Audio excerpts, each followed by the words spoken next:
নির্বাচন কমিশনার নিরপেক্ষ আসনে বসে আছেন। কত বাংলাদেশের নির্বাচন কমিশনার নাই? নিরপেক্ষ আসনে বসে আছে। নিরপেক্ষ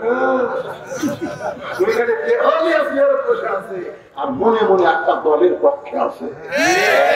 ওই দিনের ভোট আদত করবি, তারপরেও বলবি নির্বাচন সুষ্ঠু হয়ে গেছে। খেলি দু চার বার আপনাদের ইমান কি করে? এখন আমাকে বলতে হুজুর যতদিন বেঁচে আছে ওই সিয়ার ছায়া দিই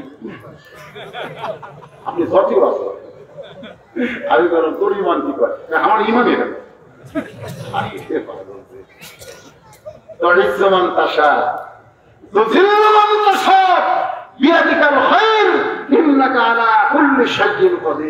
সম্মান দিয়া জিয়ারত বসানোর মালিককে, আমার ঘাট ধরে নামানোর মালিককে, ভালো মন্দর মালিককে, সমস্ত ক্ষমতার মালিককে।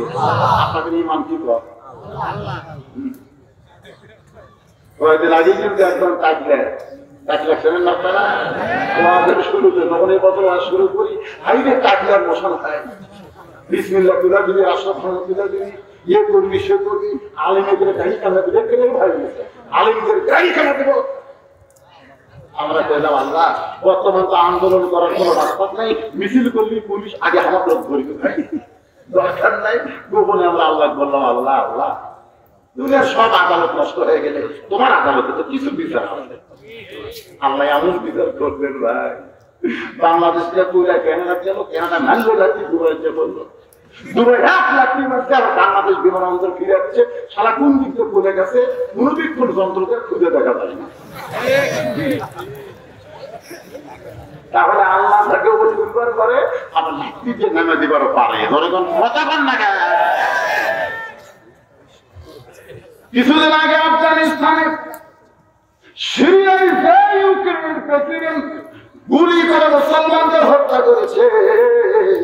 আজকে সেই ইউক্রেনের প্রেসিডেন্টকে রাশিয়ায় খ্রিস্টান হয়ে মানে বিজাতির উপরে গুলি করতেছে। ধরে কোন কথা ঠিক কিনা?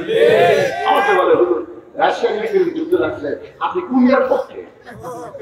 আমি কইলাম বাবা দুটাই বেয়া জন্মা। ধরে কোন দুটাই কি বেয়া জন্ম বলে না? দুটাই বেয়া জন্মা, এই যে জন্মের ঠিক নাই।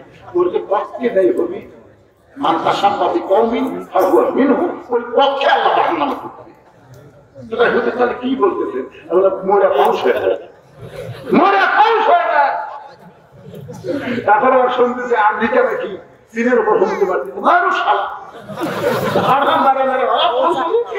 শালা গোটা পৃথিবী ফাঁকা হয়ে যাবে। দূরে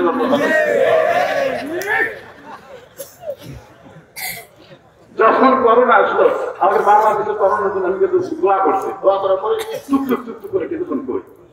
তখন আমার মুসলিম একদিন বলতে আপনি তো করোনা মুক্তির জন্য বাংলাদেশে দোয়া করে, তারপর 1 মিনিট টুক টুক করে করেন। সেটা কি? সেটা হচ্ছে ভারত করোনা থাক, আমেরিকা থাক, এইগুলো দেশও থাক। বলে আমেরিকার যতদিন করোনা থাকবে আমেরিকা কোনো মুসলিম কান্ট্রিকে আক্রমণ করবে না। নিজেরাই টাকার চেষ্টা করবে। দেখেন যেদিন থেকে পালন আছে সেদিন থেকে আমেরিকা কোনো দেশে ধরছে ওরাই বাঁচার চেষ্টা করতেছে। বাবরি মসজিদ ভাঙ্গে পুরো করে দিল এই ভারতের বিজাতেরা। ধরে কোন কথা ঠিক নেই? করোনা পুরো মরে শেষ হয়ে যায়। ভারতে কিন্তু আমার মুসলিম ভক্ত আছে, তারা আমার আসলে আমি ওদেরকে বললাম ভাই ভারতের মুসলমানের খবর কি? আলহামদুলিল্লাহ মুসলমানের ধরতেছে না। কিন্তু আমাদের বাংলাদেশের করোনা আসবেই না, কিন্তু আমাদের কত করে বেশি দাও আশা করে উঠি দাও ঠিক মতো বলে পার হয়ে যাচ্ছে। তবে আমাকে আল্লাহ করোনা দিবি 3 বছরে মাত্র 6,000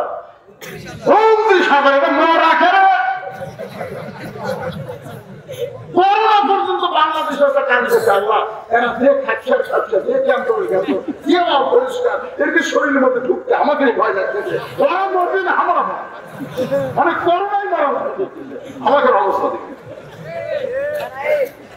যে দেশে করোনা থাকবে না ভাই না। আল্লাহ করোনা মুক্তি বাংলাদেশ দান করে ধরে আল্লাহর বান্দার একটু মনোযোগের সঙ্গে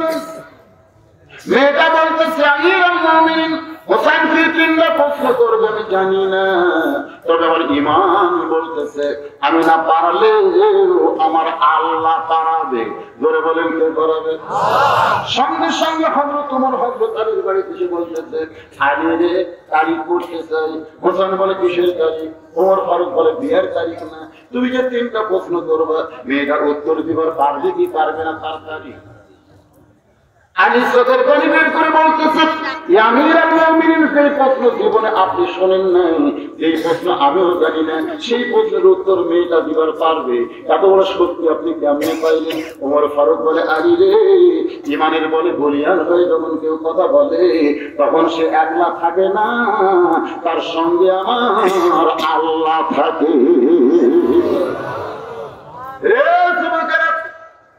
একটু মনোযোগ দিয়ে কথা বলে শোনা বলবেন।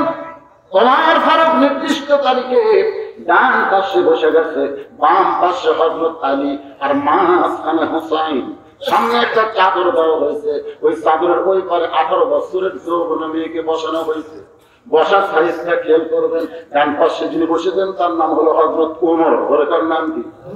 বাম পাশে যিনি বসেছেন নাম হলো হযরত আলী, আর মাঝখানে যে বসেছে যুবক হযরত হোসাইন। আর সামনে একটা চাদর দিয়া চাদরের ওই পারে 18 বছরের মেয়েটাকে বসানো হয়েছে। এই সামনে চাদর দেওয়ার কারণ হলো পর্দা, কারণ একজন 18 বছর মেয়েকে একেবারে সরাসরি বসানো যাবে না, সামনে একটা পর্দা দেওয়া লাগবে। ধরে বলেন ঠিক কিনা? আজকে দেখবেন একটা মেয়েকে দেখবার গেছে ছেলে আর বন্ধু বান্ধব,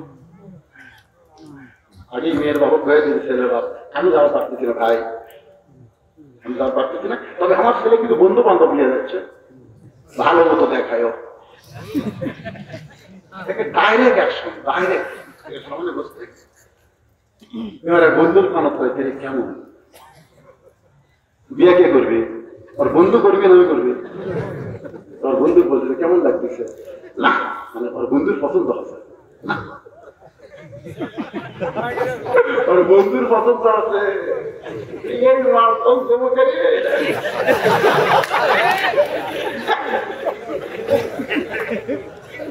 লাভ এই মেয়ে কিন্তু দেখ একটা জিনিস খুব খারাপ বিশেষ অসত্য কথা বলবে। পরে এই ছেলের সাথে বিয়ে দিবেন হিরোইন খায়, মাঝামাঝি হিরোইন খায়, ওই বন্ধু দোষ ধরছে হিরোইন খায়। মেয়ের বাপ কইতে পারছি বাবা তা তুমি করো।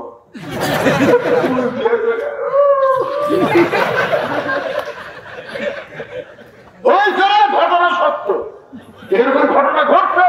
বন্ধু বান্ধব নিয়ে মেয়ে দেখা যাবে না, কেবলমাত্র ছেলে দেখতে হবে। জনগণ কথা ছেলের বাপও নাই, ছেলের বাবু নাই। আমার এলাকার এক বাপ 30-35টা দেখছে, এত দেখতেছি। আমি বলে কি দেখতেছে ভাই? হচ্ছে না, পছন্দ হচ্ছে না। আমি কেমনে দেখো লাগা ছেড়ে দেখি। আমি মনে মনে করি তুই বেটার বউ দেখবার যায় লাগিয়ে ছাড়িস, তুই লুচ্চা হয়ে গেছিস, জীবনে পছন্দ হবে না।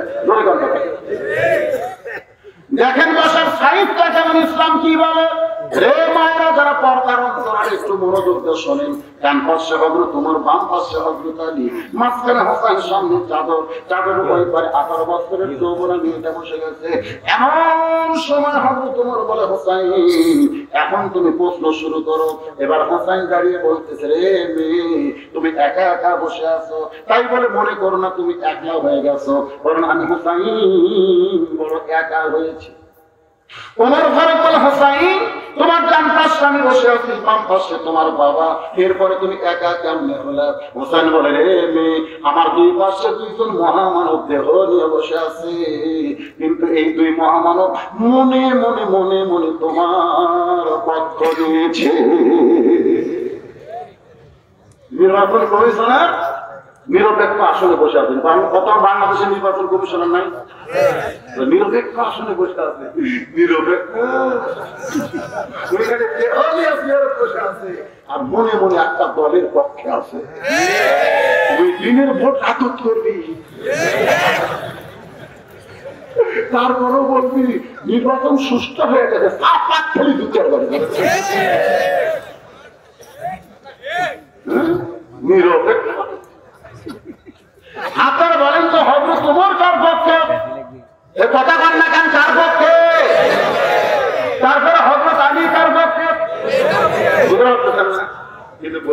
পরিপক্ক। তার মানে বোঝা গেল শুধু দেহ নিয়ে বসে থাকতে হবে না, মনটাও সঙ্গে রাখা লাগবে।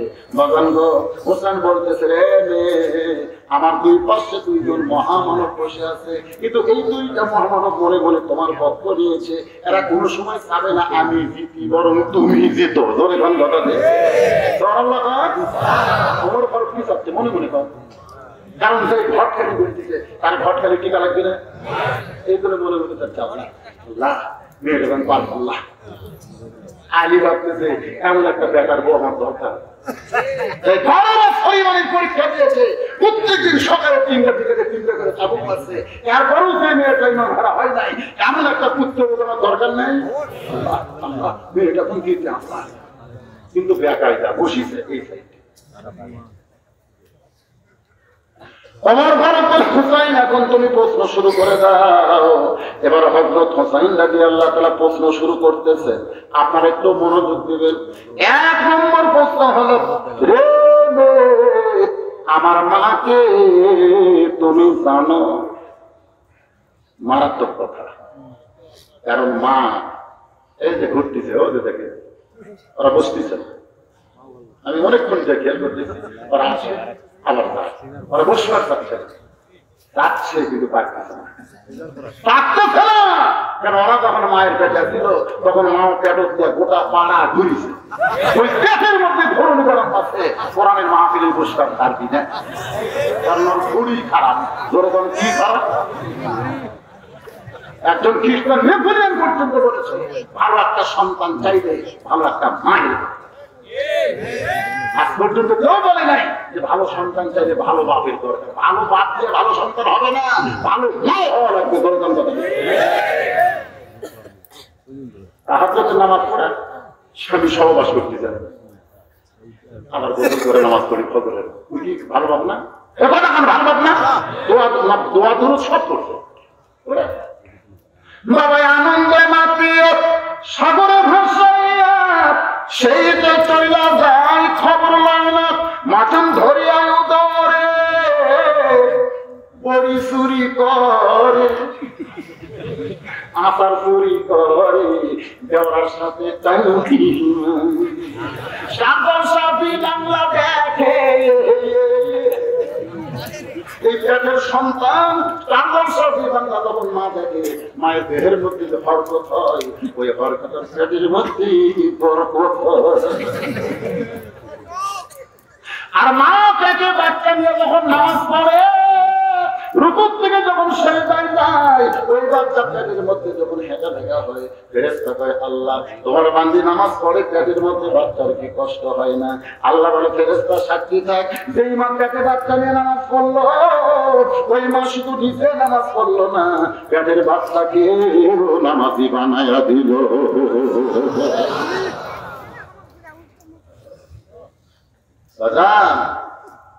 আজকে সব ছেলে এক মানের হয় না, আপনারা সব ভালো মায়ের সন্তান। ভরে গেছে অনেকদিন পরিশ্রম করেছে, 11টা 25 বাজতেছে, যখন উঠছি তখন কিন্তু 10টা বাজে, 10টা বাজছে, 10টা বাজে। 10:45টার সময় উঠে এখন 11টা 25 বাজতেছে, 1 ঘন্টা 45 মিনিটের মতন আলোচনা চলতেছে। এর ভিতরে তাদের বসা দেখি আল্লাহর রাস্তায় এত ভালো লাগতেছে, মনে হয় 11টা 25 না, কেবল রাত 9টা বাজতেছে। টোটা বসা করতেছে, কারণ সবাইকে অনেকে আছে যাদের পেশাব কন্ট্রোল করার যন্ত্র খুবই দুর্বল। পেশাব কন্ট্রোল করার একটা যন্ত্র আছে না, কথা বল না। আজকে কোরআনের মাহফিলে আল্লাহর কোরআনের মহব্বতে পেশাব যদি কেউ কন্ট্রোল করে, আল্লাহ বলেছেন ওয়ানুনাজ্জিলু মিনাল কুরআনি মা হুয়া শিফাউন ওয়া রাহমাতুল লিল মুমিনিন। যারা আল্লাহকে বিশ্বাস করে তো শোনো, এই কোরআনের মহব্বতে ঘন্টার পর ঘন্টা পেশাব কন্ট্রোল করে যদি বসে থাকতে পারো, কোরআন যাবতীয় ঔষধ হিসাবে আমি আল্লাহ নাজিল করেছি। পেশাব জাতীয় যত ব্যারাম আল্লাহ সব ভালো করে দিবে। আর সামান্য পেশাব লাগার কারণে এই কোরআন যেমন সুপারিশ করবে তেমন কোরআনের অভিশাপ আছে না নাই? দরকার আছে না নাই? এমন অভিশাপ দিবে পেশাব বন্ধ হবে না। রাত্রে বিছানায় ঘুমাতে গেলে পলিথিন তলে দিয়ে ঘুমান লাগবে, স্বামী আমার ছোট বাচ্চা হচ্ছে টপ টপ করে খালি পড়তিছে। আল্লাহর কোরআনকে মহব্বত করেন। হোসাইন বলতেছে রে মেয়ে, আমার 1 নম্বর প্রশ্ন হলো আমার মাকে তুমি জানো? আমি কোন মায়ের সন্তান, কোন মায়ের পেটে ছিলাম আমি? আমার মা সম্পর্কে তোমার জানা আছে? সঙ্গে সঙ্গে মেয়েটা পর্দার ওপার থেকে বলে, হোসাইন আমি আপনার মাকে চিনি। কি কইছে? আমি আপনার মাকে চিনি। সঙ্গে সঙ্গে হযরত ওমর ফারুক জিব্বার কামড় খাইছে, আর হযরত আলীর চোখ দিয়ে দর দর করে পানি পড়তেছে, আর মাঝখানের হোসাইন মুস্কি মুস্কি হাসতেছে। 3 বিচারকের চেহারা 3 রকম। ডান পাশে যিনি বসে আছেন জিব্বায় কামড় খাইছে, বাম পাশে হযরত আলীর চোখ দিয়ে দর দর করে পানি পড়তেছে, আর মাঝখানের হোসাইন হাসতেছে। ওমর জিব্বায় কামড় খাওয়ার কারণ হলো প্রথম পত্নী আউট হয়ে গেল। 3টার উত্তর তো দূরের কথা, 1 নম্বরে আউট হয়ে গেল। আর হযরত আলীর কান্দার কারণ হলো, তুই কেমনে চিনবি হোসাইনের মাকে? আমি স্বামী হইয়াই পুরাপুরি চিনতে পারি নাই। স্বামী হইয়া পুরাপুরি চিনতে পারি নাই। গভীর রাত্রে দুনিয়া থেকে বিদায় নিয়েছে, গভীর রাত্রে তাকে দাফন করা হয়েছে। গভীর রাত্রে হযরত আলী কান্দার বলে, আল্লাহ আমার বিবি ফাতেমার কত খুশি হয়ে গেছে, আল্লাহ ফাতেমার প্রতি তুমি খুশি হয়ে যাও। দোয়া করার পরে তাকায় দেখে এই মাত্র ফাতেমার কবর ছিল, সেই কবর নাই। সামনে 4টা 5টা পুরাতন কবর দেখতে পাই। আমি খুঁজতেছে নতুন কবর, কিন্তু জান্নাতুল বাকিতে শুধু পুরাতন কবর। এই মাত্র নতুন কবর গেল কোথায়? নতুন কবর ফাতেমার কবর কোথায় রে? আমি আলী কেন খুঁজে পাই না? আল্লাহ ডাকতে বলে, আলী আমার ফাতেমা পর্দা নিশি, আমি আল্লাহ জোহরা ডিগ্রি দিয়া ফাতেমার কবর পর্দা করেছি। যেই ফাতেমার কবর পর্যন্ত মানুষ দেখতে পায় না, সেই ফাতেমার চিনার কোন প্রশ্ন ওঠে আর জানার কথা বলতে পারে। নবীর মেয়ে ফাতেমা, হাসান হোসেনের মা ফাতেমা, আলীর বিবি ফাতেমা আমি জানি, কিন্তু যখন বলবে আমি চিনি, 4-5 জন গল্প করতেছে আমাকে পাড়ার সবচেয়ে সুন্দর বোকা, 4-5 জন গল্প করতেছে। তখন একজন বলতেছে উমুকের বউ 1 নম্বর। আমি দেখছি ভাই সেই রকম। তাই দেখে তুই দেখিস রে ওই উমুকের আব্দুল রহিমের বউ দেখছো সেই রকম রে। হোন্ডার কথা নিয়ে গেল, মনে হয় টানা কাটা করছি। আরে ওই গল্প হয় না, হাসিদের গল্প করে না। আপনার বলেন তো যাদের বউকে নিয়ে গল্প করতেছে ওই স্বামীগুলা জান্নাতে যাবে। আপনি কাগজ কলমে লিখে দেন, এরা জীবনের জান্নাতে যাবে না। আর দায়িত্ব লা ইয়াত খুলুল জান্নাত, লা ইয়াদখুল, কখনোই জান্নাতে প্রবেশ করবে না। সাহাবা বললেন শুধু দায়িত্ব কোন নারী? রাসূলকে তোমরা নারীর উপর এত বড় কেন? দায়িত্ব কোন নারী না, দায়িত্ব হলো সকল পুরুষ যাদের অধীনে নারীরা পর্দা করে না। তোমার বউ গোটা পাড়ার লোক চিনে, তুই কি বড় করে হাসপাতাল কেন? হাসপাতাল কেন? আজকে মায়েরা বুঝতেছে ও আজ কানে কয় জনগণ খেয়ে। ও মা, আপনারা এমন একজন আপনার ওপর থেকে নবী আইছে, যত নবী দুনিয়া যাইছে সমস্ত নবীদের মা আছে না নাই? জনগণ আছে না নাই? শুধু আদম নবীর মা নাই, কিন্তু ঈসা নবীর বাপ না থাকলেও কিন্তু মা আছে। জনগণ ঠিক কিনা ভাই?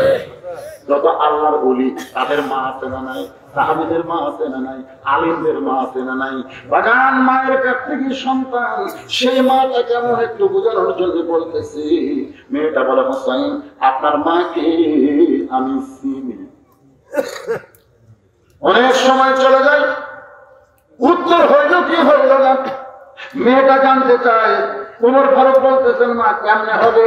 হোসেন প্রশ্ন করেছে আমার মাকে জানো? আর তুমি উত্তর দিলে চিনি, তুই কেমনে চিনবা? সঙ্গে সঙ্গে মেয়েটা বলে, হোসাইন আপনার মায়ের চোখের ভুরু জোড়া ছিল, আপনার মায়ের বাম কানে কালো একটা তিল ছিল, থুতনির তলে লাল একটা দাগ ছিল। সঙ্গে সঙ্গে আমি চিল্লায় বলে, মা যা বলছিস মা, আর বলিস না, আর বলিস না। এই তিনজনের মধ্যে একজন পর পুরুষ আছে। যা বলছিস মা, আর বলিস না। আমরা তিনজনের মধ্যে একজন পরপুরুষ আছে, আর পরপুরুষের সামনে আর বেশি বলা যায় না। আপনারা বলেন তো তিনজনের মধ্যে পরপুরুষকে? হযরত ওমর সম্পর্কে রাসূল বলেছে, আমার পরে কেউ নবী হলে না কেন? নবুয়তের দরজা বন্ধ হয়েছে বলে ওমর নবী হওয়ার পারে নাই, তবে নবী হওয়ার সব যোগ্যতা আল্লাহ ওমরকে দিয়েছে। সেই ওমর যদি পরপুরুষ হয়, তাহলে মুরিদের বইয়ের কাছে পীর কোন পুরুষ? মুরিদের বইয়ের কাছে পীর সাহেব কোন পুরুষ? আপনাকে এলাকায় পীর মুরিদি নাই নাকি? আল্লাহর গান নবীরে দিয়া আল্লাহ কাছে গায়েব হইয়া নবীর ধন খাজানিয়া শুয়া আছে আজমিরে, কেউ ফিরে না খালি হাতে, খাজারে তোর দরবারে। ওখানে চিল্লায় বলে, মা তুমি কেমনে বললে? হোসেনের মায়ের চোখের ভুরু জোড়া ছিল, কারণ এটা আমি বলতে পারি, আমার বউ হওয়ার কারণে। বাঙালি খালো একটা তীর ছিল, হোসেন বলতে পারে তার মা হওয়ার কারণে।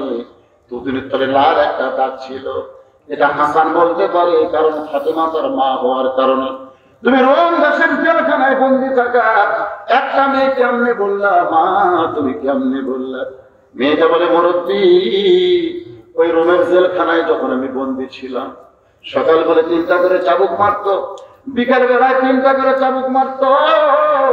ওয়ালা নাবলু وأنكم بشيء من الخوف والجوع ونقص من الأموال والأنفس والثمرات وبشر الصابرين। আমি বলতাম, আল্লাহ এত নির্যাতন, তুমি আছো আসমানে, নবী আছে মদিনায়, এই রোমের জেলখানায় এত নির্যাতন করে গো আল্লাহ, শুধু তোমার ঈমান গ্রহণ করো অপরাধে আমার কি দুনিয়াতে কোনো শান্তি নাই? মেয়েটা বলে, হোসাইন এমন কথা বলে কাঁদতে কাঁদতে আমি যখন বেহুশ হয়ে পড়ে যেতাম, ওই বেহুশ অবস্থায় একদিন আমি দেখি আমার শিয়রের পাশে নূরের একটা পুতুলি বসে বসে কাঁদতেছে। আমি বললাম, কে গো আপনি? জান্নাতের হরি না বেহেশতের পরি? এমন করে কে কাঁদেন গো? আমার মাথায় হাত দিয়ে বলে, মা আমি জান্নাতের পরেও না, বেহেশতের পরেও না, আমি হলাম জগৎ বিখ্যাত মা ফাতেমা। জান্নাতুল বাকি থেকে আমি তোমার রবের জেলখানায় তোমার সান্ত্বনা দিতে পেরেছি। মেয়েটা কান্দা বলে, হোসাইন আমি তখন আপনার মায়ের মুখের দিকে তাকায় দেখি, চোখের ভুরু জোড়া দেখতে পাই, মাঙ্গালি কালো একটা দিন দেখেছি, দুদুরের তলে লাল একটা দাগ দেখতে পাই। হোসেন কান্দা বলে, 1 নম্বর প্রশ্নের উত্তর যেমন আশা করেছিলাম, তুমি তার চাইতে 100 গুণ সুন্দর দিয়েছ।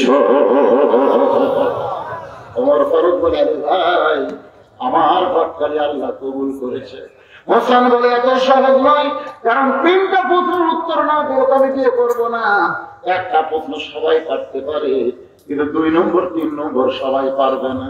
আমরা যখন কবরে যাব, হিন্দু বলেন, বৌদ্ধ বলেন, খ্রিস্টান বলেন, ইহুদি বলেন, 1 নম্বর প্রশ্ন করলে সবাই উত্তর দিবার পারবে। খেলার পরে হিন্দুরাও কিন্তু আল্লাহ কয়, ধরে কোন কয় কি কয় না? খেলার পরে হিন্দুরা খ্রিস্টানেরা আল্লাহ কয়, এই জন্য মান রব্বুকার উত্তর সবাই দিবার পারবে।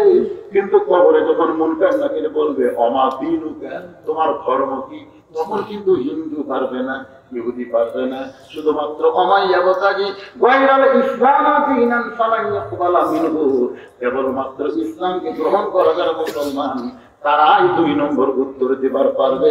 মুসলমান ছাড়া এই 2 নম্বর প্রশ্নের উত্তর কেউ দিবার পারবে না। যখন 3 নম্বর প্রশ্ন করবে, আমার নবীকে, তখন কেবলমাত্র আখেরি পয়গম্বরের উম্মত যারা, তারাই উত্তর দিবার পারবে, অন্য কেউ উত্তর দিবার পারবে না। তাহলে এই 3টা উত্তর দিবার গেলে 3টা পজিশন থাকা লাগবে, ধরে কোন কথা ঠিক কিনা? ওমর ফারুক বলে হোসাইন তাহলে তুমি এখন 2 নম্বর প্রশ্ন করো।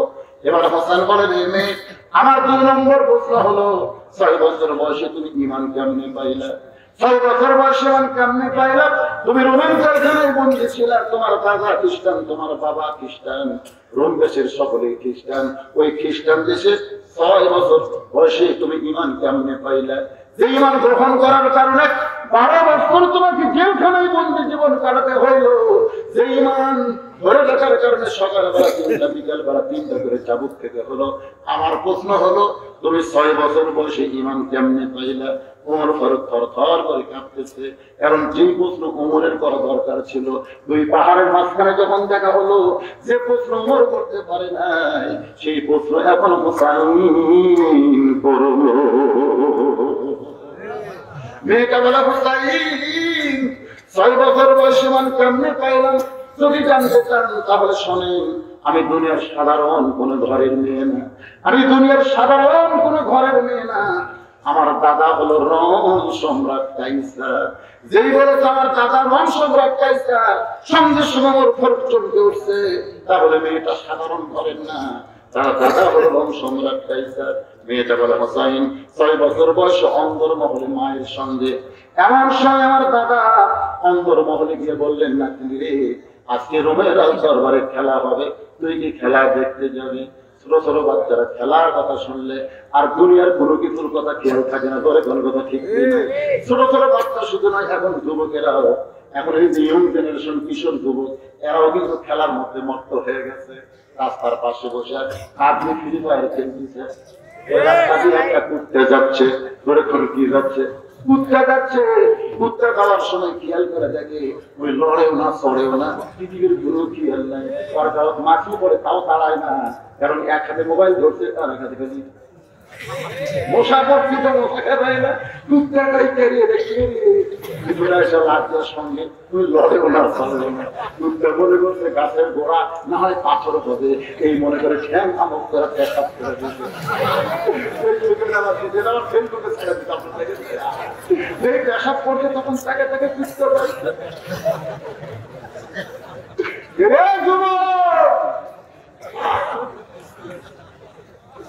আপনারা যারা বাবা আছেন, আপনার ছেলেদেরকে ফ্রিতে পড়তে মোবাইল কিনে দিচ্ছে, স্ক্রিনটা খালি শেষ শেষ। 6 বছরের মেয়েটা বলে হোসাইন আমার দাদা তখন বলতেছে রোমের রাজদরবারে খেলা হবে, তুই কি খেলা দেখতে যাবি? আমি খেলা দেখার জন্য দাদার সঙ্গে রাজদরবারে সিংহাসনে দাদা বসে, ওই সিংহাসনের পাশে ছোট্ট একটা চেয়ার, আমার দাদা আমারই বসে বলতেছে খেলা দেখবি? আমি বললাম খেলা দেখার জন্য তো রাজদরবারে আসলাম। আমার দাদা বলে না তাহলে তাকায় যায়। মেয়েটা বলে হোসাইন 6 বছর ঈমান কেমনে পাইলাম শুনতে চান শোনেন। আমার দাদা বলে ওই যে তাকায় দেখ। আমি তাকায় দেখি কালো কাপড় দিয়া একটা মানুষের চোখ 2টা বেঁধে ফেলেছে, ওই মানুষের হাতে হ্যান্ডকাপ, পায়ে লড়ার শিকল। আমি বললাম দাদু ভাই খেলা দেখার কথা বলে নিয়ে আসলেন, কিন্তু একটা মানুষকে আমি দেখতে পাই। আমার দাদা আমার মুখে হাতে বলে খবরদার, ওটা মানুষ না, ওইটা মানুষ না, ওইটা হলো মুসলমান, খবরদার মানুষ বলবি না। মেয়েটা বলে হোসাইন খ্রিস্টান জগতের মানুষেরা মুসলমানকে কোনোদিন মানুষ মনে করে না, এই জন্য আমার দাদা বলতেছে ওটা মুসলমান, ওইটা মানুষ না, ওইটা জঙ্গি, ওইটা জিএমবি। এদের মাঝে মধ্যে জঙ্গি জিএমবি ধরা পড়লো না, আমার মেজর মেয়ে আমাকে বলতে থাকবো এই জঙ্গিরা কোন জঙ্গল থাকে, মানে বলতে প্রতিদিন যে কয় জঙ্গি ধরা পড়ে, আর কি সুন্দরবন থাকে না, কোথায় থাকে। আমি ওর মেয়েকে বললাম মা যেদিন তোমার বাবা ধরা পড়বে না সেদিন এরকম বলবে বদরশিদ নামে একটা জঙ্গি ধরা পড়ছে। বলছি ভাই, আমার মেয়ে হালমাল করে কান্না শুরু করছে। আমি বললাম মা কান্দো কেন? বলে বাবা আমি এতদিন মনে করতাম জঙ্গি মানে জঙ্গল থেকে বের হয়, কিন্তু এখন বুঝলাম কোরআনের যারা হক কথা কয় তাদেরকে বাতিল জঙ্গি জিএমবি বানায়। এরা মুসলমান নয় রে, এরা জঙ্গি, এরা জিএমবি। মেয়েটা কান্দে বলে, হুসাইন 6 বছর বয়সে ঈমান কেমনে পাইলাম শোনে। আমার দাদা বলতেছে, ওটা মানুষ না রে, ওইটা হলো মুসলমান। আমি তখন বললাম, দাদু ভাই ওই মুসলমানকে নিয়ে আপনি কি খেলা খেলবেন? আমার দাদা বলে, ওই যে তাকায় দেখ। আমি তাকায় দেখি আগুনের একটা চুলাই দাও দাও করে আগুন জ্বলতেছে। আমার দাদা বলতেছে, ওই মুসলমানকে হাত পা বেঁধে ওই আগুনের চুলার মধ্যে ফেলে দেব, মুসলমান পুড়ে ছারখার হয়ে যাবে। আজকের খেলার নাম হলো মুসলমান মারার খেলা। আজকে খেলার নাম কি? আজকে খেলার নাম হলো গোটা বিশ্বে মুসলমান মারার খেলা শুরু হচ্ছিল। জোরে কোন কথা ঠিক কিনা? আপনি সিরিয়ার দিকে তাকাবেন, সিরিয়ার দিকে তাকান, চেচনিয়া, বসনিয়া, আফগানিস্তান, কাশ্মীর, এমনকি মায়ানমার, এমনকি আপনি দেখবেন ইরাক, ইরান, সব দেশে মুসলমান একটা মারার খেলা, ফিলিস্তিনে মুসলমান মারার খেলা। জোরে কোন কথা ঠিক কিনা? গোটা বিশ্বে মুসলমান মারার খেলা। তখন কিন্তু কোন আন্তর্জাতিক বিশ্ব কথা বলে নাই।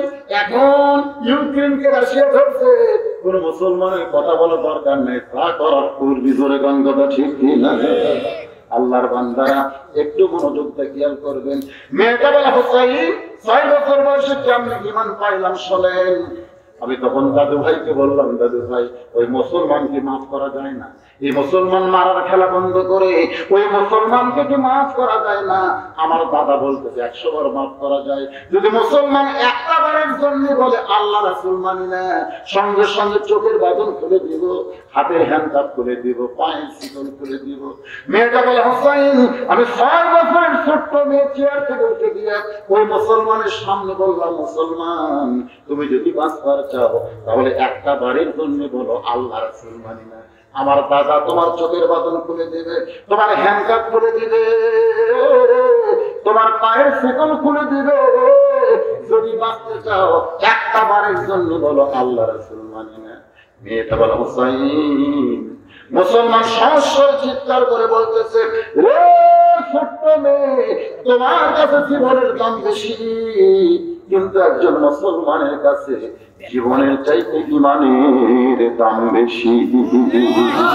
দরকার হলো মুসলমান গোটা পৃথিবী ছাড়বে, কিন্তু এক মুহূর্তের জন্য আল্লাহ রাসূল ছাড়বে। সঙ্গে সঙ্গে আমার দাদা চিৎকার করে বলতেছে, আর দেরি করা যায় না। এতগুলো শক্তির সামনে একটা মুসলমান মাথা নত করলো না। এরা হাত পা বাঁধলে উত্তপ্ত আগুনের মধ্যে ফেলে দাও। মেয়েটা বলতে, হুসাইন ওই মুসলমানকে যখন আগুনের দিকে নিয়ে যায় তখন আমি বললাম, দাদু ভাই আমি খেলা দেখতে চাই। তাই বলে মানুষ মারার খেলা আমি দেখবো না। আমার দাদা বলতে দেখতেই হবে, অন্দর মহল থেকে করে নিয়েছি দেখানোর জন্য দেখতেই হবে। আমার বাম হাতখানা দাদা জোর করে ধরে রাখলো। যখন মুসলমানকে আগুনের দিকে নিয়ে যাচ্ছে, আমি 2টা হাত দিয়ে আমি একটা জীবন্ত মানুষকে আগুনে পুড়ে ফেলবে দেখবো না বলে এভাবে 2টা হাত দিয়ে যখন আমার চোখ ঢেকে ফেলেছি, এমন সময় সুন্দর একটা পানি, হুসাইন এত সুন্দর বাণী আমি জীবনে কোনোদিন শুনি নাই।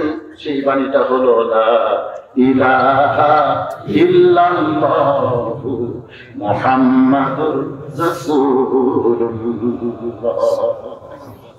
মেয়েটা বলে, হুসাইন রে এই সুন্দর বাণী আমার কানের মধ্যে দিয়ে আমার কলিজার মধ্যে ঢুকে যায়। আমি তখন দেখতে পাই, যদিও 2টা হাত আমার 2 চোখে, তারপরও দেখতে পাই উত্তপ্ত আগুনের মধ্যে মুসলমানকে ফেলে দিচ্ছে। মুসলমানের খাঁচা আগুনের মধ্যে পড়তেছে, আর খাঁচার পাখিটা কে যেন ধরে সবুজ রঙের একটা বাগানে উড়ে উড়ে। لمن يقتل في سبيل الله أموات بل أحياء ولكن لا تشعرون। কাম দিলাম, আমার দাদা আমার হাত ধরেছে, কিন্তু এত শক্তি আমার ভিতরে, কারণ আগে আমি একলা ছিলাম, এবার আমার ভিতরে আল্লাহর ঈমান আছে। দাদার হাত খুলে গেছে, এক দৌড়ে মায়ের কাছে। মায়ের কাছে যে মেয়েটা বলতেছে লা ইলাহা ইল্লাল্লাহ মুহাম্মাদুর রাসূলুল্লাহ, মা বলছে যে তুই না তোর দাদার সঙ্গে খেলা দেখতে গেলি, এই মুসলমানের কলমা কোথায় পাইনি, তোর বাবা দাদা জানতে পারলে তোকে মাইরা ফেলবে। আমি তখন সাহস করে বললাম, মা এ কলমাওয়ালারা কোনদিন মরে না, সবাই মোরা নওশার পাবে, কিন্তু এই কলমাওয়ালারা কোনদিন মরবে না। এক দৌড় এসে দেখে আমার দাদা শাহবাগের মিছিল করতেছে। ধরে কারণ কিসের মিছিল? শাহবাগের মিছিল বোঝেন?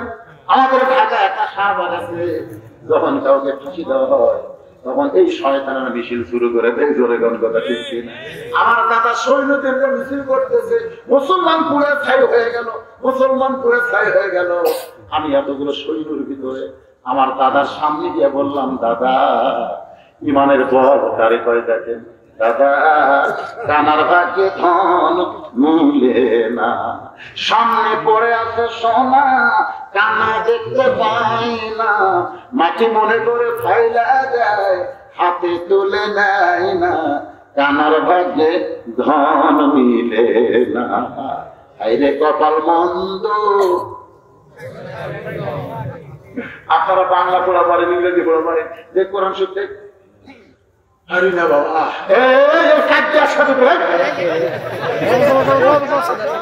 আশ্চর্য ধরনের কথা, কেমন দৃষ্টান্ত দিচ্ছে এই সময় আরম্ভ করে।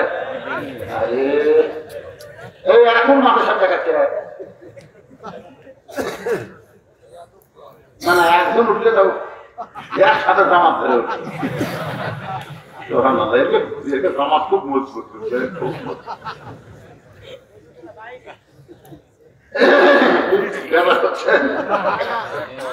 আপনারা বলেন তো বাংলা ইংরেজি ঘটঘট করে পাই দিবে না, দেখলে ঠিকই কিন্তু হাইরে কপাল মন্দ, মানে চোখ আছে হাইরে প্রতি অক্ষরে 10টা করে লিখি। যখন প্রথম আয়াত নাযিল হচ্ছে রাসূল বলেছেন পড়বো না, ফেরেশতা জিবরাইল বলে পড়েন, আল্লাহ নবী বলেন পড়বো না, ফেরেশতা জিবরাইল বলেন পড়েন, নবী বললেন জিবরাইল বারবার পড়তে তো কি করবো সেটা কোনো বলো না, কারণ দুনিয়াতে বহু পড়া আছে, একজন মুসলমান সব পড়া পড়বে না, যেই পড়া চরিত্র ধরায় সেই পড়ায় পড়তে হবে, ঠিক কিনা? এই মাদ্রাসায় দেখবেন ছোট্ট একটা বাচ্চা পেশাব করতেছে, দেখবেন 7 বছরের আব্দুল্লাহ পেশাব করতেছে, পেশাব করা দেখলেও সব রে, পেশাব করা দেখা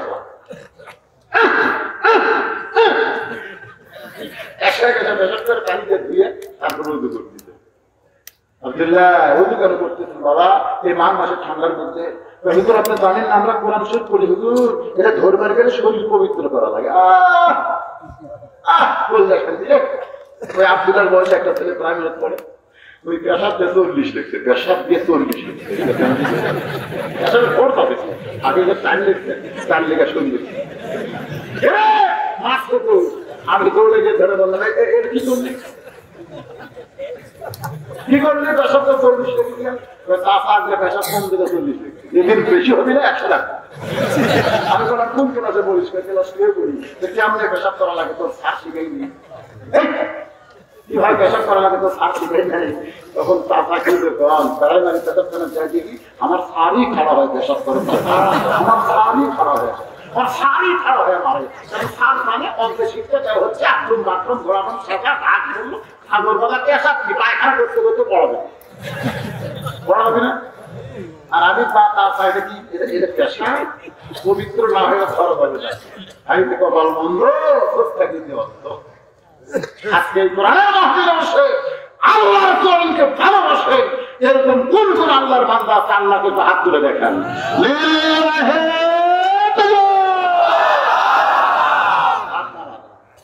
এই কোরআনের জন্য ডাক আসতে পারে, কোরআনের জন্য রাস্তায় বের হওয়া লাগতে পারে, কোরআনের জমিন বাংলাদেশ আবার প্রতিষ্ঠা করা লাগতে পারে। বলবেন কথা ঠিক না? রাজি আছে? জান দিতে হবে, মাল দিতে হবে। আজকে সব শুনলেন যে প্রাইমারি হাই স্কুল মাদ্রাসা সব জায়গায় সরকার টাকা দেয়, আর এই মাদ্রাসা দেয় না কেন? এরা আপনাকে জন্য আল্লাহ বরাদ্দ করেছে। তোরা যতদিন থাকবি এই মাদ্রাসা ততদিন টিকবি। আজকে যারা কোরআনকে ভালোবাসেন তাদের কাছে রুমাল যাবে, গামছা যাবে, মাত্র 5 মিনিট আদায় হবে। আর 100টা কোরআন শরীফ আমি এই মাদ্রাসার জন্য বিক্রি করবো। 100টা কোরআন শরীফ যাদের বাপ মা কবর গেছে, কেবলমাত্র তাই বাপ মার কবরকে জান্নাত বানানো পাশে, কিন্তু মসজিদের পাশে আমার কবর দিয়ে ভাই এ গান আছে, কিন্তু কবরের কাছে মসজিদ বানায় ওই কথা নাই। এই জন্য কবরের পাশে মসজিদ কবর দেওয়া যাবে, মসজিদের পাশে কবর দেওয়া যাবে। আল্লাহর একজন বান্দা 500 টাকা দান করেছে, আল্লাহ দানকে কবুল করেন। আর একজন 500 টাকা কোরআন শরীফ দান করেছে, আল্লাহ দানকে কবুল করেন। আল্লাহ নিয়ম জিজ্ঞাসা করেন, আল্লাহুম্মা আমিন। তাহলে ব্যাগের আদায় শেষ হলে আমি আবার আলোচনা শুরু করবো। অধৈর্য হয়েন না, অধৈর্য হয়েন না। 12টার মধ্যে শেষ হবে, অসুবিধা নেই। একটু মহব্বত নিয়ে জিক্র করেন, লা ইলাহা ইল্লাল্লাহ, লা ইলাহা, লা ইলাহা ইল্লাল্লাহ, লা ইলাহা ইল্লাল্লাহ, লা ইলাহা ইল্লাল্লাহ, লা ইলাহা ইল্লাল্লাহ মুহাম্মাদুর রাসূলুল্লাহ। এক ছেলে সন্তানের আকিকা দিতে হবে। এক ছেলের জন্য কয়টা পশু? একটা ছেলে সন্তানের জন্য একটা ছাগল দেবেন।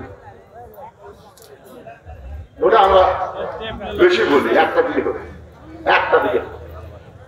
ছেলে দুটো মেয়ে একটা, এটা একটু বানানো একটা দিকে ছেলে মেয়ে। এখানে আমরা মনে করে আগে করো তাও এই আগে দিকে ছেলে দুইটা দিয়ে পারলাম, পানি কষ্ট কেন, অসুবিধা একটা দিলে আদায় হবে, একটা দিলে একটা আদায় হবে। কেউ যদি শুনতে শুরু তুলে দেয় অসুবিধা। প্রজেক্টের কথা বলতে আসসালামু আলাইকুম। অত্র মাহফিলে মহিলাদের প্যান্ডেলে যে পর্দা লাগানো হয়েছে, শরীয়তে ইহার হুকুম কি তাহা জানতে চাই। মেয়েরা পুরুষকে দেখা যায় না, কিন্তু মরদ মানুষ মেয়ে মানুষ দেখা যায় না। আপনারা কি বুঝতেছেন? মেয়েরা পুরুষ দেখা যায় না, কিন্তু পুরুষ মানুষ মেয়ে মানুষ দেখা যায়। কারণ কি বলতো? যদি মেয়েদের পুরুষ দেখা যায় না থাকতো, তাহলে আমাদেরও বোরকা পরা লাগতো। এখন মেয়েরা রাস্তা দিয়ে যাবে, আমরা বোরকা পরে যাবে, কিন্তু বোরকা কিন্তু চোখ আছে, আমরা কি বোরকা পরবো? যদি পুরুষের বোরকা পরা না থাকে, তাহলে মুখের সাথে বর্তা দেখাও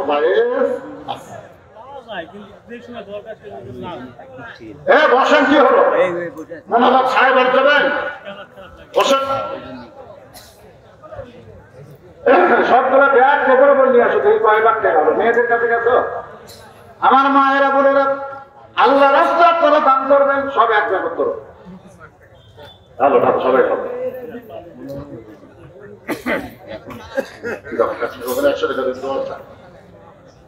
17টা কোরআন শরীফ হয়েছে, আর 3টা দেন তো, তিনজন 3টা কোরআন শরীফ দেন, তাও 20টা কোরআন শরীফ হবে। দেন আল্লাহ রাস্তা দেন। কত টাকা কত হলে কত দিকে চলে যায়। মাদ্রাসায় একটা কোরআন শরীফ দেন, দুনিয়া এবং আখিরাতে পাওয়া যায়। লা ইলাহা ইল্লাল্লাহ, লা ইলাহা ইল্লাল্লাহ, লা ইলাহা ইল্লাল্লাহ, লা ইলাহা ইল্লাল্লাহ, লা ইলাহা ইল্লাল্লাহ, লা ইলাহা ইল্লাল্লাহ মুহাম্মাদুর রাসূলুল্লাহ। মেয়েটা হুসাইন 6 বছর বয়সে এইভাবে ঈমান নামক মহামূল্যবান নিয়ামত আল্লাহ আমাকে দান করেছে। সঙ্গে সঙ্গে হুসাইন বলে, রে মেয়ে, আমি 2 নম্বর প্রশ্নের উত্তর যেমন আশা করেছিলাম, তার চাইতে আল্লাহ 1000 গুণ সুন্দর উত্তর দিয়েছ। আমি 2 নম্বর প্রশ্ন যেমন আশা করেছিলাম, তার থেকে 1000 গুণ খুব সুন্দর।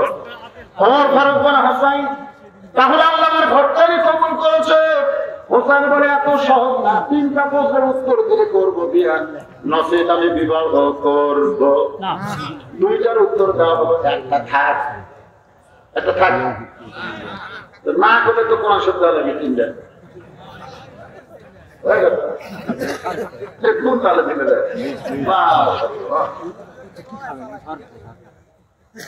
নামাজের সময় নিয়ত উচ্চারণ করতে হয় কিনা? নিয়ত পড়া আর নিয়ত করা, আপনার বলেন তো নামাজের নিয়ত করার কথা আছে না পড়ার কথা আছে? হ্যাঁ, নিয়ত করা, তো নিয়ত করার উচ্চারণ করা লাগে। হ্যাঁ, আমার বড় ভাই একসঙ্গে আমরা 2 জন আসরের নামাজ পড়বো একসাথে। আমি যাই প্রথম রাকাত পেলাম, মানে 4 রাকাতে প্রথম রাকাতে পেলাম, কিন্তু আমার বড় ভাই যায় প্রথম রাকাত মিস করলো। একসাথে ঢুকে আমি 4 রাকাতে পেলাম, 3 রাকাত পেলাম। নামাজ শেষ করার পরে বললাম কে ভাই, একই সাথে ঢুকলাম, আমি 4 রাকাত 3 রাকাত পেলাম। বলি হয়তো চলে যায় তালা এই বলতে বলতেই মানুষ বুঝতেছে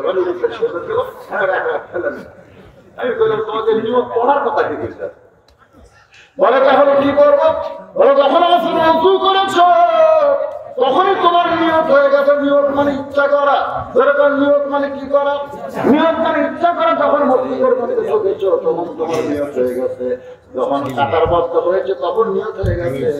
আবার নতুন করে নয়তো বলা লাগবে না, আল্লাহু আকবার বলে নিয়ত করে সেজদা রুকু করা লাগবে। ধরে গান কথা ঠিক না? ঠিক, এর উচ্চারণ করার দরকার নাই, মনে মনে সংকল্প করার নামই হলো নিয়ত।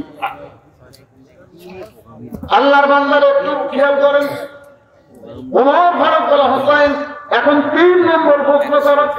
হোসেন বলতেছে আমার 3 নম্বর প্রশ্ন হলো, বলবো শুনবেন? তার মনোযোগ দিচ্ছেন না কেন? 3 নম্বর প্রশ্ন হলো রে বিবাহের পর আমার সঙ্গী তোমার ছাড়তে হবে, বিবাহের আগে না বিবাহের পর। বাংলাদেশে প্রত্যেকটা ছেলে মেয়ে বিয়ের আগেই করবার চায়, কিন্তু বিয়ের পরে বুঝলেন না, বিয়ের আগে আর বিয়ের পরে কম বেশি আছে না? আপনার বলেন তো যারা 14 ফেব্রুয়ারি পালন করে তারা কি বিয়ের আগে করে না পরে করে? আপনারা বলেন তো বিবাহের আগে কোনো কিছু করা জায়েজ না হারাম? হোসাইন কিন্তু বলতেছে রে আমার সঙ্গে বিবাহের পরে, আমার সঙ্গে বিবাহের পরে তোমার যে সম্পর্ক হবে আমার সঙ্গী থাকতে হবে। মেয়েটা ফোপায় ফোপায় কাঁদতেছে।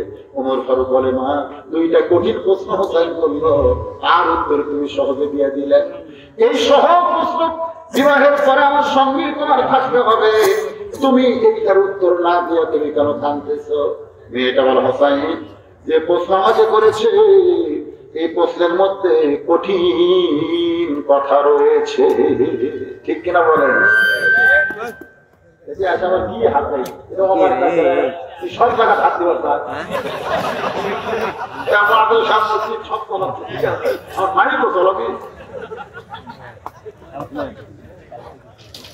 জমিনের উপরে সবচাইতে উত্তম মসজিদ নির্দিষ্ট, উত্তম হলো মসজিদ নির্দিষ্ট বাজার। বর্তমানে প্রায় স্থানে নিচে বাজার, উপরে মসজিদ, এর নাম রাখা হয়েছে মসজিদ মার্কেট।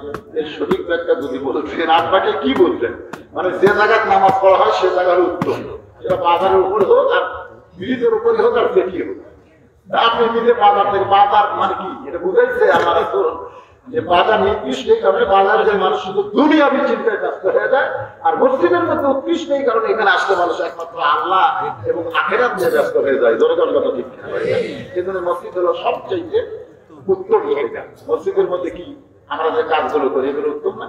এই জন্য উত্তম বাজারে যেগুলো করি আল্লাহ দেখবেন 5 মিনিট পরে জামা হবে, এই 5 মিনিটের মধ্যে আমি 10 বার ঘড়ি দেখি, আর বাজারের মধ্যে ঘন্টার পর ঘন্টা টেনশনে পড়ে গেছি, কি করি কি খাই, সব জিনিসের দাম বাড়তি দিয়ে গেছে, টেনশন করতেছে। যাই হোক, আর আপনি যেটা বলেছেন যেখানেই মসজিদ হবে, মার্কেট উপরে হোক এক তলে হোক, উপরে তো হবে, তলে হবে না।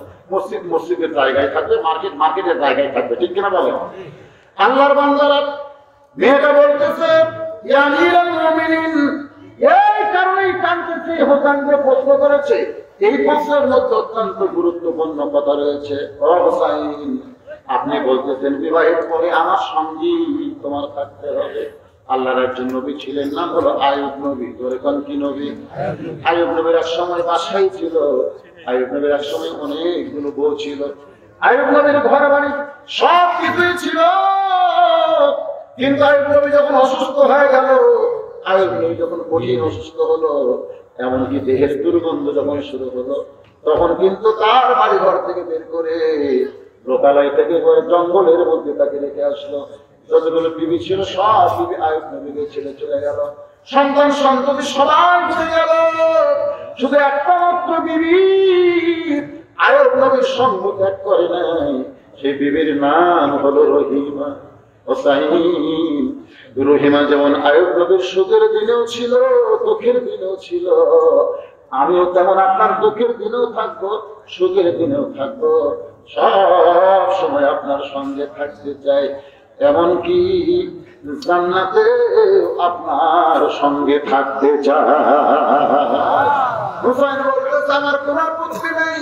ওই মেয়েটার সঙ্গে হুসাইনরা যারা বিয়ে হলো, মেয়েটার নাম হলো শাহের বানু।